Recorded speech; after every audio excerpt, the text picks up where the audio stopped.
Okay, let's dive into this. Welcome back to The Explainer. Today we're taking a massively complex, unfolding legal situation and breaking it down so you can literally see the gears of the law turning. We're looking at an unprecedented legal friction playing out right now in Canadian constitutional law. And look, whether you live in Alberta or not, you're going to want to pay attention because the outcome of this case, it is absolutely going to redefine how democratic movements interact with Indigenous rights across the entire country. This isn't some theoretical textbook stuff. It is a live situation happening in the courts as we speak. It perfectly captures what happens when two gigantic constitutional principles completely collide. To really grasp the scale of what we're looking at, we have to start with this number, 302,000. That is the exact number of signatures gathered by a separatist group called Stay Free Alberta, and they did this just between January and May of 2026. Think about that for a second. To put that into perspective, that's like filling a massive football stadium multiple times over. It's a huge mobilization of citizens using a legal petition process to propose that Alberta actually seek independence from Canada. We're talking about a monumental democratic push. But here is the constitutional mystery we are unpacking today.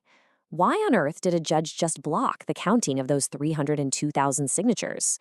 Well, it's basically a classic case of an immovable object meeting an unstoppable force. You have the profound, deeply rooted weight of Indigenous constitutional protections stepping directly into the path of this massive democratic citizen petition. And this brilliantly illustrates exactly what we'll be breaking down today. We're going to move through this step by step. First, we'll look at how the sovereignty petition was actually stopped. Then we'll uncover the treaty rights trap that caught the province off guard. After that, we'll dive into the duty to consult, analyze three core constitutional problems critics are pointing out, and finally, look at the completely unprecedented legal appeal happening right now. All right, moving to Section 1, the sovereignty petition stopped, a democratic halt. So the timeline is absolutely crucial here. On May 13, 2026, Alberta Court of King's Bench Justice Shayna Leonard issued a ruling that completely quashed Elections Alberta's approval of the citizen initiative. Now, the challenge didn't come from the federal government, which you might expect, but actually from four First Nations, the Athabasca Chipewyan First Nation, the Blood Tribe, the Piikoni Nation, and the Siksika First Nation. They successfully argued that by just approving the petition form, the Crown failed in its legal duty to consult with them. And just like that, with a single ruling, the counting of those 302,000 signatures was officially stopped in its tracks. Let's look at Section 2, the treaty rights trap. Who actually owns the legal relationship? Now, what's really interesting about this breakdown is how it completely reframes our everyday understanding of provincial power. You see, when we talk about treaties in Canada, we have to look closely at who actually signed the paperwork. The treaties were conducted between the federal government, the federal crown, and First Nations. Alberta, as a province, it actually has zero treaty relationship. None. That relationship belongs exclusively to Ottawa. Alberta literally cannot speak for it, alter it, or negotiate on behalf of it. And this right here is the major legal trap for the sovereignty movement. If Alberta tries to separate, they're claiming territorial sovereignty over land that is already heavily encumbered by federal treaty obligations. Let's zoom out for a second, because we really need to address a super common misconception here. You might hear the statistic thrown around that First Nations reserve lands only make up about 2% of Alberta's landmass. And sure, while that 2% figure is factually accurate when you're just looking at physical reserves, legally speaking, under constitutional law, it's completely irrelevant to the treaty question. Because the legal reality is this: Treaty 6, 7, and 8 collectively cover nearly the entire landmass of what is now Alberta.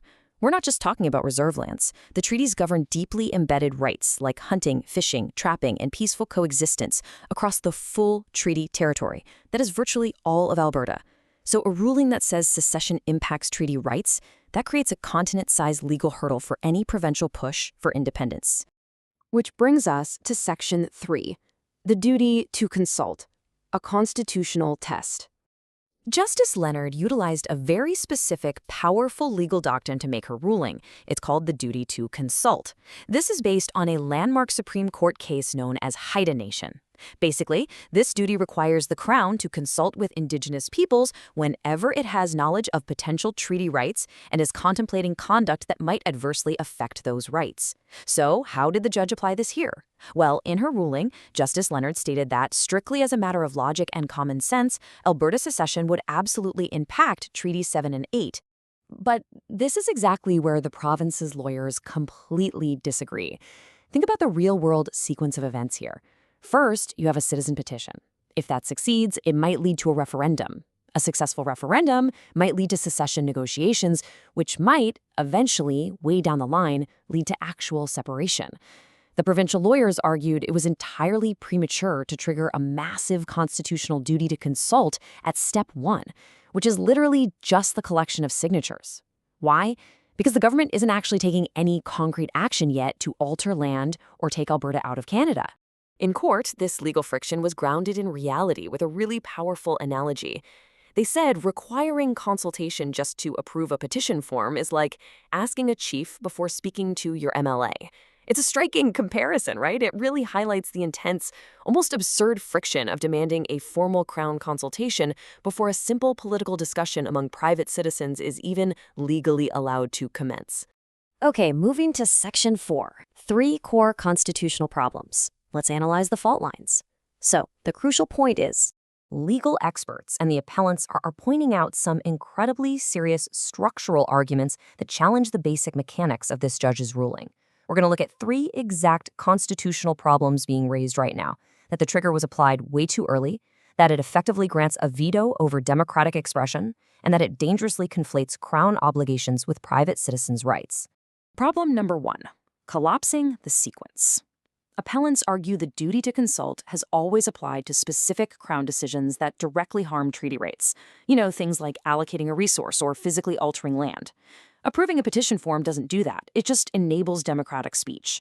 Critics are arguing the judge effectively collapsed that entire multi-step causal chain we looked at a minute ago, basically taking the heavy rules meant for actual territorial separation and applying them to the very first administrative step of literally just handing out a piece of paper. Then we have problem number 2, which is the issue of asymmetry. Think about it. 302,000 Alberta citizens signed a petition expressing a democratic preference. Yet, a consultation obligation owed to a small number of First Nations leaders prevented those signatures from even being counted. Now, impartial critics are pointing out that this creates a highly troubling legal asymmetry. They argue that the duty to consult was designed to ensure fair Crown decisions, not to give Indigenous nations the ability to halt a widespread democratic process before a vote is even held. And problem number 3, conflating obligations. Lawyers point out that the legal duty to consult belongs strictly to the Crown. It does not belong to private citizens, like the folks at Stay Free Alberta. They argue that because Elections Alberta merely performed a basic administrative step to let private citizens collect signatures, triggering a full-blown constitutional consultation sets an impossibly broad and, honestly, practically unworkable standard for the government going forward. Finally, let's look at Section 5, the unprecedented legal appeal. What happens next? Let's move to and see how this builds into the upcoming appeals. Both Stay Free Alberta and the United Conservative Party government have separately filed appeals. Now, notably, the UCP government says they are doing this specifically to protect citizen petition law, not because they endorse separation. They will be arguing exactly what we just covered, that consultation was triggered at the entirely wrong stage, that the ruling creates an unconstitutional barrier to free political speech, and that it sets a dangerous precedent giving a minority a constitutional veto over majority democratic expression. The stakes here are absolutely massive for Canadian law. Which leaves us staring at a massive, unresolved gray area in Canadian constitutional law. This ruling represents one of the broadest applications of the duty to consult ever made by a Canadian court. So the Alberta Court of Appeal is soon going to have to answer the ultimate question. Where exactly is the line drawn between the Crown's duty to consult and the democratic rights of everyday citizens? It's a huge question, there's no clean answer in existing law, and the outcome? Well, it will fundamentally shape the future of Canadian democracy. Thanks for diving into this with me today on The Explainer. Keep analyzing, and I'll see you on the next one.